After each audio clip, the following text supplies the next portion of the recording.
Pourquoi parle-t-on très peu du cas d'Olivier Dubois? Et en plus, c'est le seul otage français connu dans le monde. Pourtant, moi je viens d'une époque où, que ce soit Chesneau et Malbruno, ou même encore plus vieux, Hoffman, étaient des journalistes pris en otage et dont on nous parlait tous les jours au journal de 20 heures.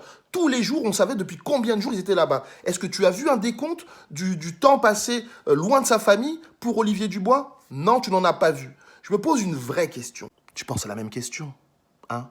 Est-ce que c'est parce qu'il est noir, enlevé dans un pays noir, que finalement, ça émeut très peu la profession de journaliste? Peut-être que tu vas trouver que j'exagère et que je fais du communautarisme, mais ce n'est pas du tout le cas.